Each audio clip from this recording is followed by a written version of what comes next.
All right. It- these talks are lined up perfectly, Peter. Thank you. Because you set the stage for what it looks like at the higher ed. Peter Bishop walked us through the incredible inner being of, of what it looks like to apply futures design. And he alluded to the students that he's working with. And I'd love to learn more about that. Where I'm coming from is getting into the belly of that critical thinking. What does it take for any student, doesn't matter what class, to actually become curious and wondering about why things are the way they are? Because that's kind of in the belly of what futures thinking is all about. So what I'm going to do is walk you through a bit of my own experiences as a creative problem solver and always asking questions, and then a study that I'm facilitating with a few educators across the nation. So we'll see where it goes. So the art of being curious, preparing young minds for the future via creative problem solving. We're all born curious. Starting about a year and a half, kids are into everything. They're questioning everything. They're just busy with thinking about things that are just all new coming in. And we see that it's demonstrated by a little toddler wrecking a room, but it's with thought that they're doing that with. You know, they're not really concerned with cleaning it up or all of those other things that we could get worried about, but they're just driven by their curiosity. And just everything is exciting and new for them. And somewhere along the line, education became grounded in an assumption that there's certain things that must be taught. And that snowballed, and just more and more rote type experiences decided to be the predominance rather than kids experiencing and coming up with their own conclusions, all being guided and facilitated with their learning. So we've seen a decline of what could be just this wonderful ground breaking experiences into a lot of people being bored. And so for me, I had a father that built a lot of things. And I was the daughter, it was the son that he didn't have. Four daughters, and I loved making things, building things. And so I asked a lot of questions. And my parents were very supportive, and they were very patient with me. And so as a result, in my K-12 experiences, I was bored oftentimes. But in my middle years at my junior high school level, I had a design class, and that changed my life, right? So I was exposed to something finally where I could apply what I was driven by into a classroom. So in all the other areas, I just had to go along with what was expected of me. So my workaround was spending time with my dad in the shop. I cold call people out of the yellow pages. I'd knock on neighbors' doors. I'd dig into and just explore our encyclopedias because we didn't have computers, much less the internet back then. So another thing changed my life. I read Victor Papanek's book, Designed for the Real World, and then I ended up studying with him in his master class in Kansas City, the Art Institute, and then I ended up marrying a relative, so that's why my name is the way it is. So from there, having that experience of studying with such an amazing person as Victor Papanek, I came back to California and ended up working for Xerox corporation. This was just at the time that Alan Kay and everyone else around the world within the Palo Alto, at Park, the research center, it was just starting to be human-centered. There were some amazing people that were the architects of the star. Be part of that. And it was just fabulous. And this image is a paper that I gave at an IDSA conference talking about kind of the complexities that we're faced with in terms of interfacing with hardware and now software. And Liz Sanders was in the audience, and I will never forget her comments. It was very supportive. So from there, I ended up creating an office in downtown Palo Alto, which was fabulous in itself, given the time and just kind of the explosion of what was happening in the Valley. And part of my consulting work was a year's focused effort at Hewlett Packard, where they brought me in at the corporate level, and I worked with designers all over the States to help them understand how to transition from traditional industrial design to interface design. And did work with Siemens, which was also quite informative. From there, Apple kept saying, come on, come work with us. And I finally did, and it was a lot of fun, and it was a great place to be, just wonderful people to work with. But it got to the point where I wasn't being challenged anymore, right? We were solving the same problems over and over again. And I started doing some consulting work for Intuit, and then I realized it's like, okay, now it's time for a change. I'm kind of getting bored here again. So with that, I discovered a whole new set of challenges, and I started publishing books focused on human-centered learning, if you will, with my partner Bob Greenleaf, and we created a publishing company and worked through that. And then I decided that wasn't enough. I needed to go back to school. So I thought a master's in education. From there, I created this design learning network where it was a forum for learning beyond the classroom.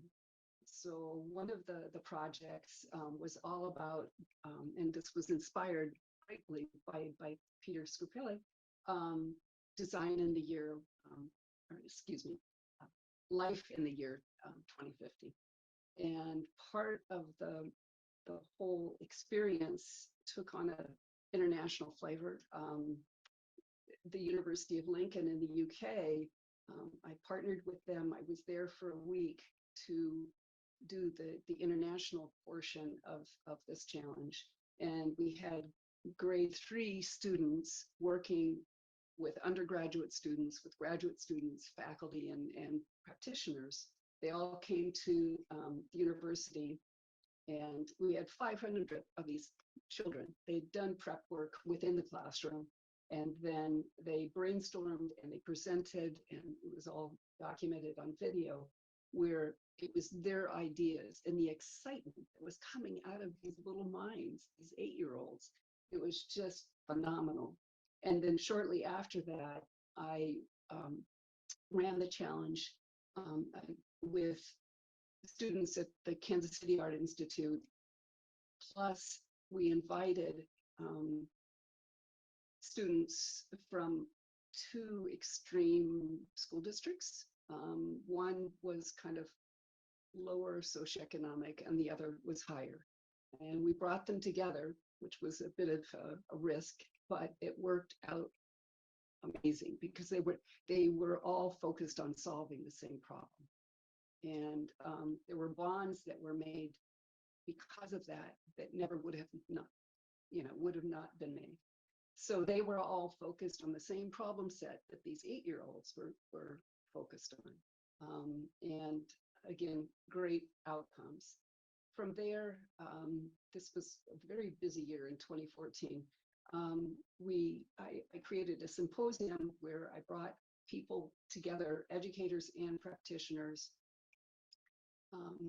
in Boston. We ran a symposium where I brought speakers in that were neuropsychologists and design practitioners, where just people that were getting their minds thinking about many different dimensions. And we break up and did working sessions, and we present back. And so it was just this wonderful forum of exploring what it means to be a creative problem solver from a young person's point of view. So more recently, I've been working a great deal with the National Art Educators Association. And the image on the left is a high school student in New York who's presenting her concepts based on the design brief. So we took the design learning process that I've developed, and these students experienced it, and then they actually had people, professionals from the outside that were critiquing them. And so we're getting closer and closer to what it really means to be a designer with just being focused on creative problem solving. We're not teaching the design process per se or design thinking, but more the constructs of what it takes to become a designer. So from there, and this is the study that I'm going to be sharing, there's a National Art Education Foundation component that we applied for a grant, and we got it. And there's two other people that I'm working with to facilitate this project, where we're actually looking at certain protocols and learning strategies and learning sciences to see what kind of impact that those elements have on student learning. So it's not numbers based on statistics. It's more the reflections and the growth that the students are going through. And then another thing that's keeping my mind curious is the notion of responsible AI design. How can, as a design population, how can we find a balance between what's helpful and harmful, and designers facilitating that process? So if we look at the brief of this conference, is that yes, the pandemic disrupted things, and that has changed our perspective of design innovation. But it also creates a lot of opportunity for us. So tackling these complex challenges that both Peters have very beautifully laid out, I believe begins with empowering young people to experience what it means to be curious, to find their own version of art, and to become creative problem solvers. So it's an opportunity, right? We can invest in these minds before they reach higher ed. And again, it doesn't matter where they're going in their career, if they have these fundamental mental tools, they will be coming in from different perspectives, but ready for futures thinking, design innovation, and leading global change. So the study basically is made up of two particular learning strategies. We're empathy mapping, but it's from multiple perspectives. It's the students learning about their own perspective first, and then expanding that understanding by understanding other people's points of view. So in the study, they're empathy mapping themselves, but also 3 other people. So they have 4 different points of reference based on a project that they're working on. And then we take that information and we create a journey map that's a deep dive of comparing what's the same, what's different between these 4 different perspectives. So students get to learn how to visualize. They learn what it means to have insights based on these journeys that they're representing, and they're telling stories.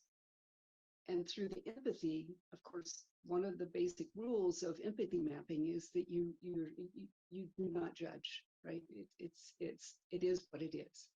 So when their assumptions come into play, this filter helps to pull back and say, okay, let's see what it means just on a surface level, and then we can go deeper and be aware of where we might be hitting the rails of putting our mindset onto other people.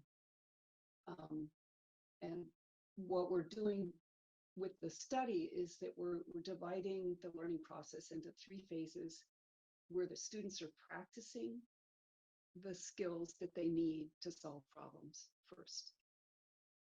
We have learning science that says that if you try to have a student use a process and learn the fundamentals of the process at the same time, it's too much. It's too big of a challenge. So practice is important. And we make it playful. It's fun. And then once they have kind of those hooks, they can start applying what they've practiced. And then the best part is to be able to transfer. So what are the big ideas? What are the concepts? How can they transfer what they've just learned into other situations? So this now becomes part of their own DNA of how they think. So they don't stay at the surface level of kind of the rote memorization that we were talking about a few minutes ago, but it can go deeper, and they have the mental tools to do that. And the assessment part of this takes place during ongoing feedback loops. These they have to be timely, and the notion is that they're there to support the students' growth as they become creative problem solvers, but they're check-in points to help them stay on track. And they're not for telling them what to do, but more by inquiry and asking them questions, certain questions, to help them come up with their own workarounds, their own ideas, rather than being fed them. So this is just a schematic, really, of what I just said. So they're reflecting on themselves, other points of view, they're sorting information, organizing it, and making meaning out of the context. That's all of what Peter were talking about, right? That's the belly, right? And then being able to share evidence of that learning happens throughout the process when they're practicing, when they're applying, and when they're transferring. And they're just a very simple formative assessment that happens before practice begins, just to get an understanding of what the baseline is. Somewhere in the middle where it makes sense in the project, we do another checkpoint. It's just a simple scale, a simple 0 to 5 scale. Right? They're marking it, and then they're also writing a reflection. So this is both the educator and the student. And then we look for the outcomes of that in the transfer. So for the learning sciences, and Peter, how much time do I have from now? About a minute. Okay, all right, I'll just thumb through these then. And I'm happy to share slides with anybody that's curious about more detail or whatever. So Dr. Betty Garner, she was an art educator in the middle school world, and she kept seeing her kids excel and fail in other classes. She went back to school, got a doctorate in cognitive structures, and figured out how to break things down in such a way that they understood the constructs they needed to do to, perform in algebra, for example. And this is all about curiosity, really, at the other end. And she gives us comparative thinking structures that this can be demonstrated in, and having reflective awareness being the core in the visualizations. And then with the deep dive journey mapping, I used John Hattie's work, where he's focused on strategic and reflective thinking skills, and has done the study. And that's why we know that practice is important, just because of the effect size that he was able to figure out with this synthesis of 100 meta studies beyond that, which just a diagram of what that looks like, broken down into bits. And then the practice, apply, transfer part, we've learned from Bob Greenleaf and his current writing partner that for students to engage in the context, they have to be able to relate to it, create a sense of importance and relevance within themselves, then they're ready to learn. Otherwise, they're just doing what they're to be doing. We want them to hone their reasoning, their inquiry, problem-solving skills, take risks, and embrace the unknown, right? So that's a big thing, going from the known to the unknown and not freaking out about it. And being able to share honest feedback. Taking their prior knowledge and experiences, but expanding those patterns with insightful connections, and being able to transfer those concepts into new meaning. And students need a voice, how they're being assessed, and show evidence of their learning, and the formative assessments help to understand the level of impact the instruction is having. It's not, you don't wait to the end, because it's too late, right? It's too late. But if we can catch things, misconceptions or assumptions along the way, students have a far better chance of being successful. And it's a much more respectful and graceful way of learning. So this talks about our, just the structural part of the grant. And I've pretty much talked over this as well. Oh boy, I don't have time to go into this, but empathy mapping in this model takes the senses to a whole new level. We take into consideration the environmental inputs, the cognitive inputs, the emotional inputs, the influence they have on our brain, and what kind of outcomes that are visibly seen that are triggered as a result of those different types of inputs. And this just shows a bit about how projects are framed. We've talked about the relating, the importance, the relevance. So these are the templates that my educators that I'm working with are using to build out their projects. So that's my presentation, and thank you, Peter, for letting me expand that 1 minute. Okay, thank you so much, Doris. I'm